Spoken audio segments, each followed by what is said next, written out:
இந்த 2012 இருந்தே இந்த பெண் திருந்தவே இல்லை. தொடர்ச்சியா பல பேருடைய வாழ்க்கையிலையும் குடும்பத்துல நுழைஞ்சு உறவு சிக்கல் ஏற்படுத்துறதையும் செய்துகிட்டே இருக்காங்கிறது மற்றவங்க புலனாய்வு பண்ணி தெரிய வருது. I love you, I kiss you, I miss you, இது பாக்குறேன் நான். இது ஒரு பக்கம். ஆனா இவர் இப்படி இயக்க வேலைகளே செய்யாம இவளோட சுத்திக்கிட்டு இருக்காரு. பல இடங்கள தனியா போய் தங்கி இருக்காங்க. அறை எடுத்து 2 பேரும் தங்கி இருக்காங்க. இயக்க தரப்புல இருந்து நிறைய புகார்கள் வருது இல்லையா. இந்த பெண்ணோட தகாத உறவுல தான் இருந்திருக்கிறாரு அப்படின்னு முடிவு பண்ணி தான் இவரை இயக்கத்தை விட்டு வெளியேற்ற முடிவு எடுக்கிறாங்க. இதை நான் எடுக்கல. இந்த பெண் இவருடைய நெருக்கத்தை பயன்படுத்தி கொண்டு அதை தன்னுடைய வளர்ச்சிக்கு அதிகமா பயன்படுத்திக்கிச்சு. இவருக்கு அவள் தேவைப்பட்டது, அவளுக்கு இவர் தேவைப்பட்டது. இப்ப 2 பேரும் ஒருத்தருக்கு ஒருத்தர் உதவி செஞ்சுக்கிட்டு அதுக்கு தந்தை மகள்னு பேர் வச்சுக்கிட்டாங்க.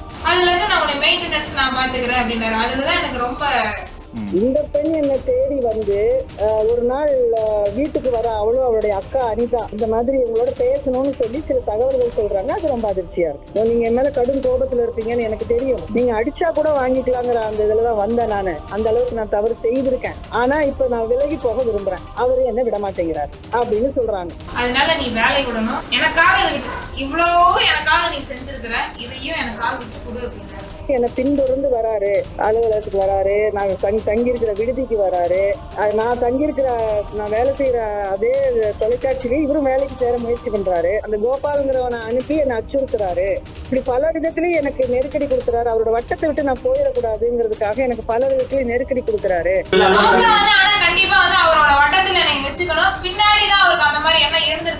இவரு என்ன முடிவு சொல்றாருன்னா, தாமரையினுடைய அரசியலுக்கு தடையா இருக்காங்க, அதனால தாமரையை விட்டு நான் விலக வேண்டும், விஜயலட்சுமியோடு வாழ வேண்டும் கேட்கிறார். குழுவுல தீர்மானம் போட சொல்றாருங்க.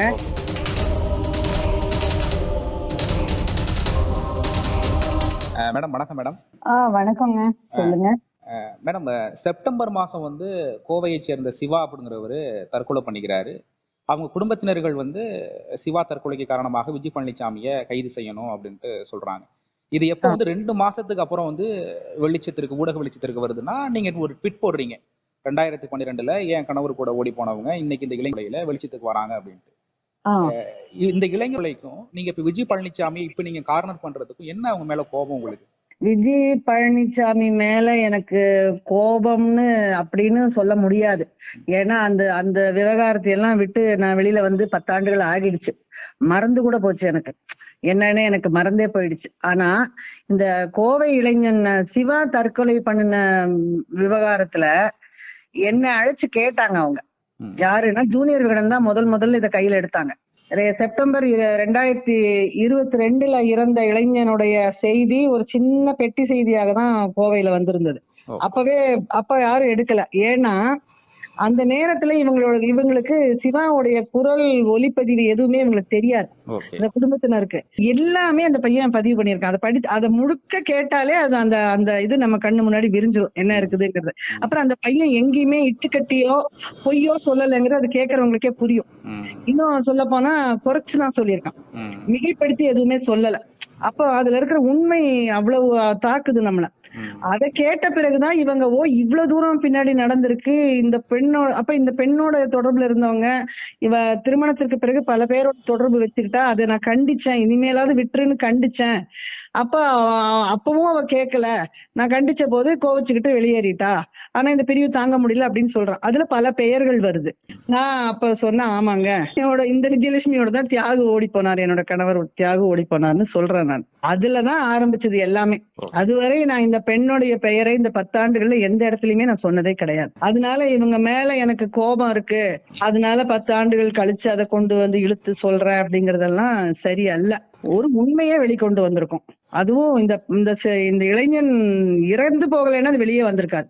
இந்த இடைப்பட்ட ஆண்டுல வந்து நீங்க புகார் கொடுத்தது அது விசாரிச்சாங்களா? அதை வந்து அவங்க வந்து தவறு பண்ணிருக்காங்க அப்படின்னு போலீஸ் சைட்ல இருந்தோ இல்ல நீதிமன்றம் சைடுல இருந்தோ எதுவுமே வரல. ஆனா நீங்க இன்னும் அவங்கள வந்து இது மாதிரி அதுக்கு இவங்கதான் காரணம் அப்படின்னு சொல்றது எந்த வகையில நியாயம்? இந்த 2012 இருந்தே இந்த பெண் திருந்தவே இல்லை.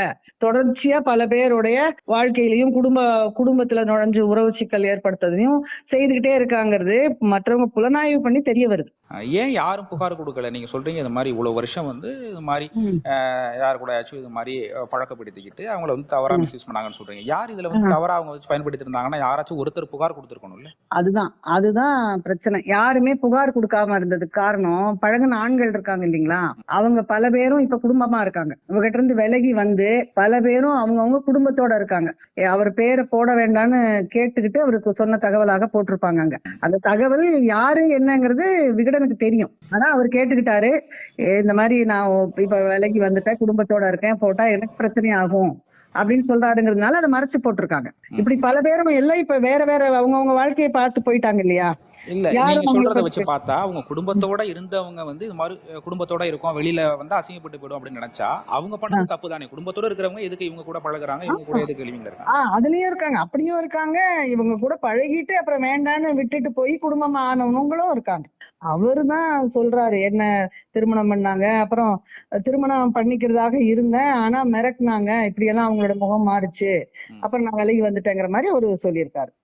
இப்போ வந்து உங்களுடைய கணவர் தியாகு அவர்களுக்கும் இவங்களுக்கும் வந்து லிங்க் இருக்கு அப்படின்ட்டு நீங்க வந்து அந்த ட்விட்ல கூட சொல்லியிருந்தீங்க. இவங்க கூட தான் ஓடி போனாங்க அப்படிங்கிற மாதிரி சொன்னீங்க. ஆனா ரீசெண்டா கொடுத்த ஒரு பேட்டியில கூட அப்பா மகள் அந்த ஒரு உறவோட தான் நாங்க உறவுல இருந்தோம், இப்ப எனக்கும் அவருக்கு எந்த விதமான பேச்சும் இல்லை அப்படின்னு சொல்றாங்க. இதை மீண்டும் மீண்டும் அவங்கள்ட்ட வந்து தோண்டி எடுத்தா ஏதோ ஒரு திருந்தி இருக்கிறவங்கள அப்படி இருந்தாலும் இப்போ வந்து நல்வழியெல்லாம் இருக்கிறவங்கள வந்து மீண்டும் அந்த ஒரு இதை சுட்டி காமிச்சு அந்த ஒரு பாதைக்கு அழைத்து போற மாதிரி இருக்கு. அவங்க அப்பா மகள் உறவுல தான் இருந்தேன்னு இப்ப சொல்றாங்க. ஆனா அந்த 2012 காலகட்டத்துல அவங்க அப்படி இல்ல அப்படிங்கிறது எல்லாருக்குமே தெரிஞ்சிருந்தது. உண்மையிலேயே ஒரு 2 பேர் அப்பா மகனாக பழகி இருந்தால் அதை அப்படியே ஏற்றுக்கொண்டு எல்லாரும் நல்லா போயிருப்பாங்க. எப்ப ஒரு உறவு தவறாக போகிறதோ அப்ப அது அந்த 2 பேரை தவிர மிச்சம் எல்லாருக்கும் தெரிஞ்சிடும். அவங்க நினைச்சிட்டு இருப்பாங்க நம்ம இப்படி இருக்கிறோங்கிறது யாருக்கும் தெரியல, நம்ம ரொம்ப ரகசியமா வச்சிருக்கோம் அப்படின்னு நினைச்சிட்டு இருப்பாங்க. உண்மையில அந்த மாதிரி ரகசியமா யாருனாலையும் உறவை காப்பாற்றவே முடியாது. அது வந்து தியாகு அந்த மாதிரியான ஒரு முகமூடியை போட்டுக்கிட்டாரு. அவருடைய வயது அவருக்கு பெரிய முகமூடியாக இருந்தது, கவசமாக இருந்ததுனால அவரு அப்பா அப்படின்னு சொல்லிட்டோம்னா யாரும் தவறா நினைக்க மாட்டாங்க அப்படின்னு அவரு நினைச்சு அப்படி சொல்றாரு. இவரையும் மகள்னு சொல்ல வைக்கிறாரு. ஏன்னா இதை நாங்க எப்படி உறுதியா சொல்றோம் அப்படின்னா, தியாகு புழங்கி கொண்டிருந்தது 3 தரப்புங்க. அவர் ஒரு தாய் தமிழ் பள்ளி வச்சு நடத்திக்கிட்டு இருந்தாரு அம்பத்தூர்ல.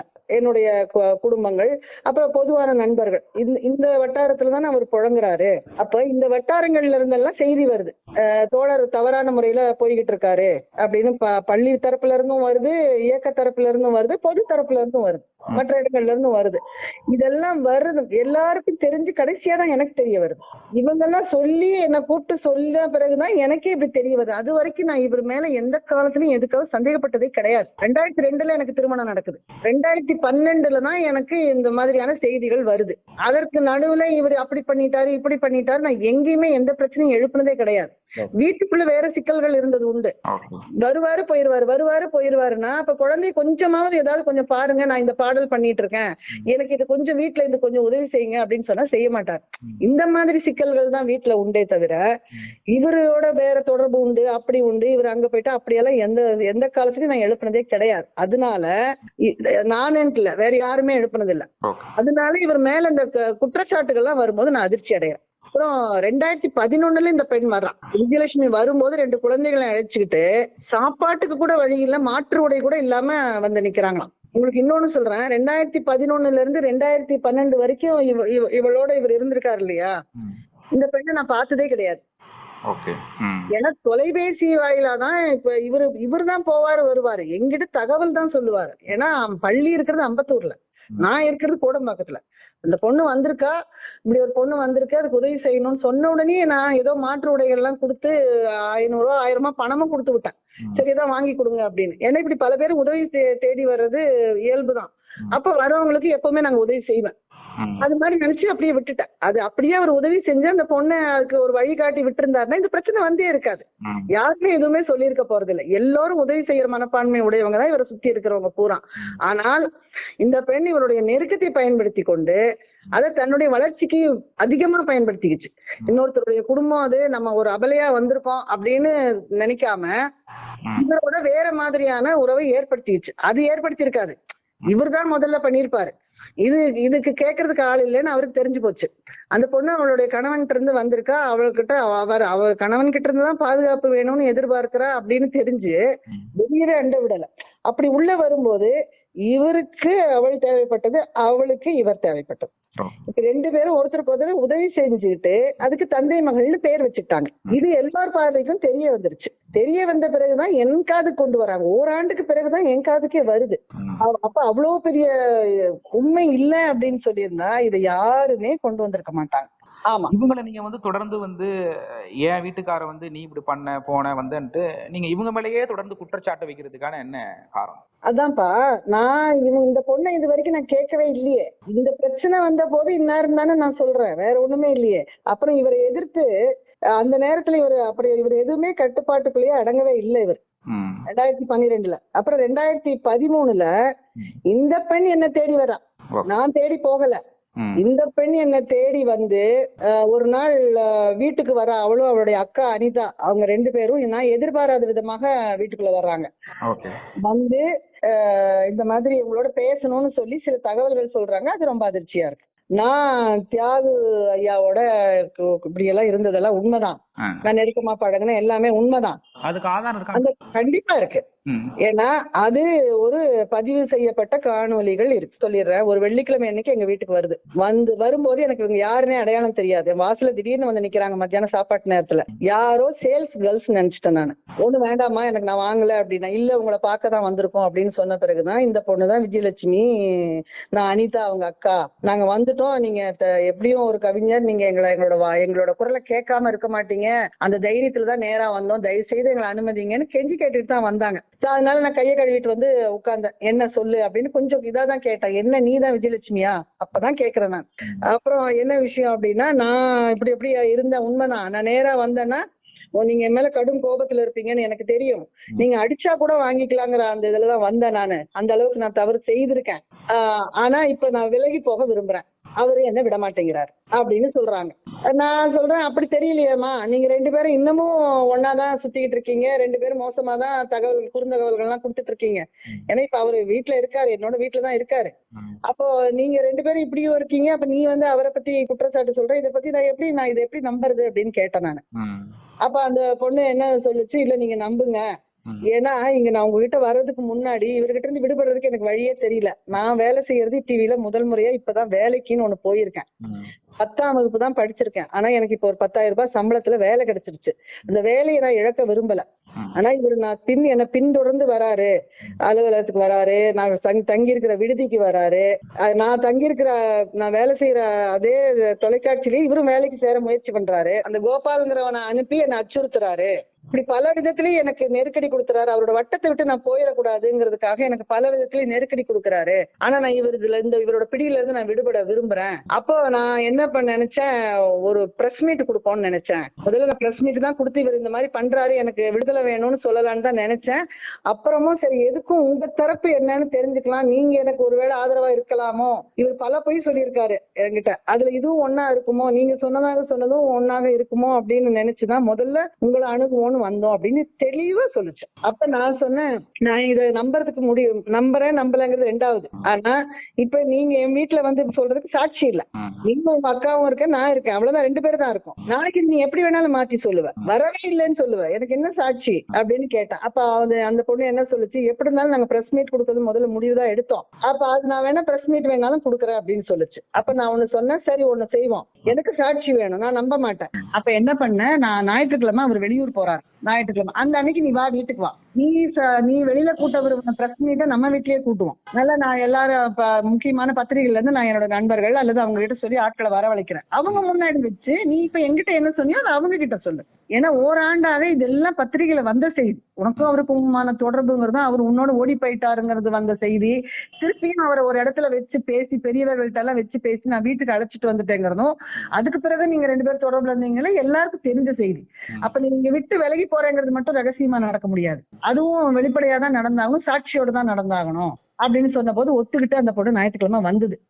ஞாயிற்றுக்கிழமை அந்த பொண்ணு வரும்போது நான் அந்த ஒரே ஒரு நாள் சனிக்கிழமைக்குள்ள ஜூனியர் விகடன், குமுதம் ரிப்போர்ட்டர், நக்கீரன், தமிழக அரசியல், அப்புறம் சில கவிஞர்கள், வேலை செய்த பள்ளியினுடைய தலைமை ஆசிரியர், இப்படி குறைந்தது ஒரு 10 பேர் நம்ம வீட்டுல கூடுனாங்க இத கேட்கறதுக்காக.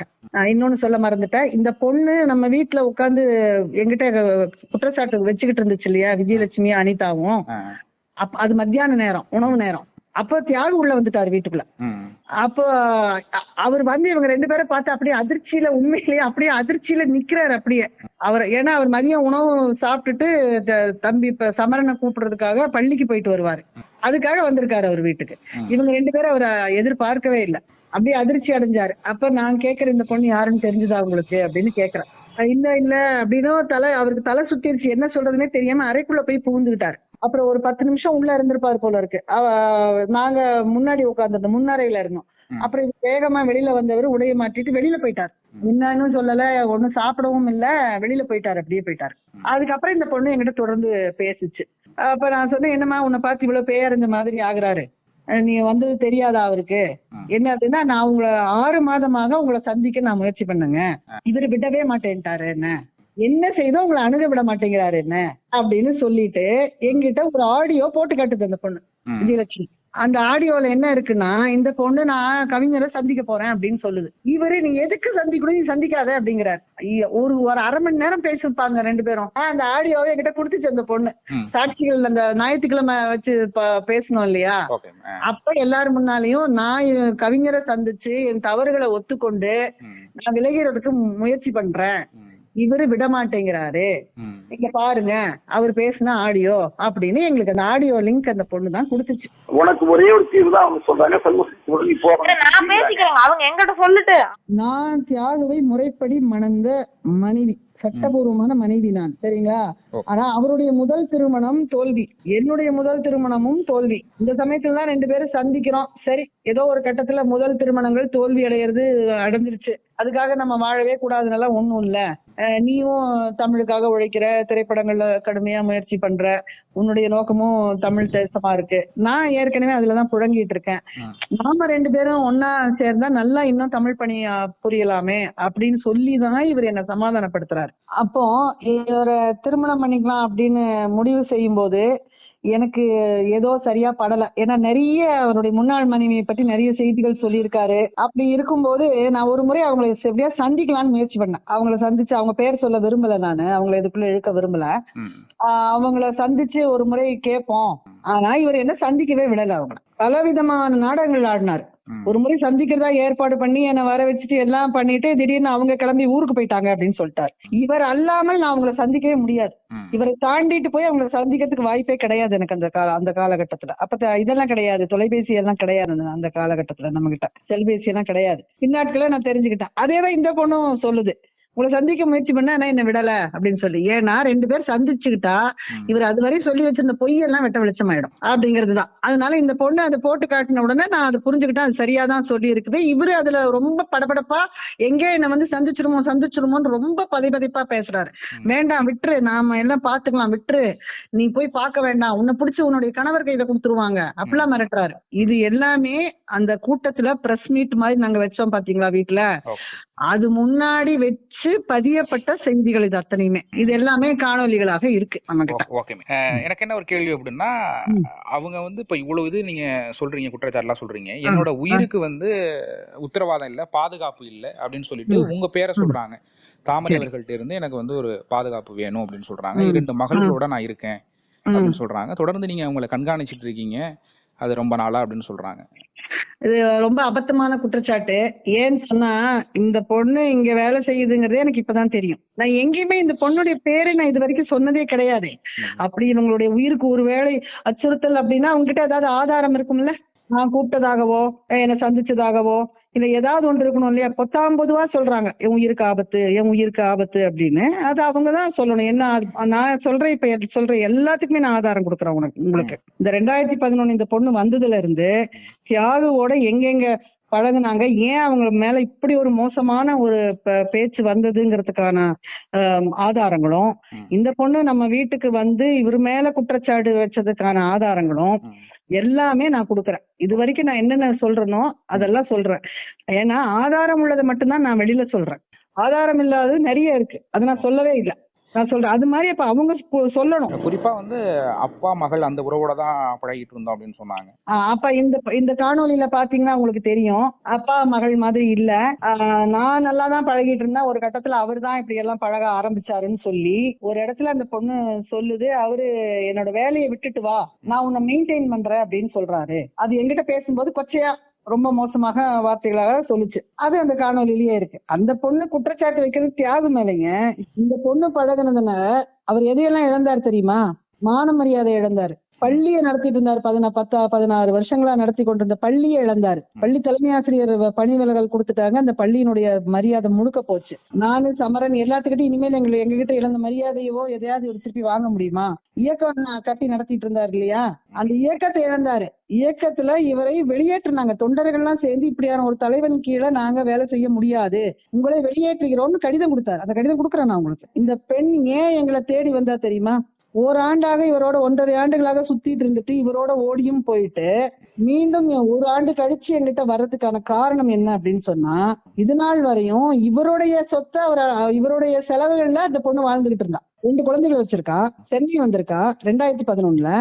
2013 தான் வேலை கிடைக்குது. அப்ப அந்த 2 ஆண்டுகள் இவருடைய வாழ்க்கை எப்படி நடந்திருக்கும்? என்ன பொருளாதாரம்? இவர் தான் தாங்கி இருக்காரு. இவரையே நாங்க தான் தாங்குறோங்கும் போது இவர் எப்படி இவ்வளவு தாங்கி இருக்க முடியும்? ஆக மொத்தம் நாங்க கொடுத்ததுதான் அது எல்லாமே. எங்க கிட்ட போய் சொல்லியும் பள்ளியில இருந்து எடுத்த பணமாகவும் இயக்கத்துல இருந்து எடுத்ததும் இயக்கத்துல இருக்க கொடுக்கிற நல்ல மனசு உள்ளவங்க எல்லாம் சுரண்டி எடுத்த பணம் தான் அவளுக்காக செலவு பண்ணியிருக்காரு 2.5 ஆண்டுகளாக. சரிங்களா? அதெல்லாம் ஒரே நாள்ல ஸ்டாண்ட் ஸ்டில் ஆயிடுச்சு, நின்று போயிடுச்சு எல்லாமே.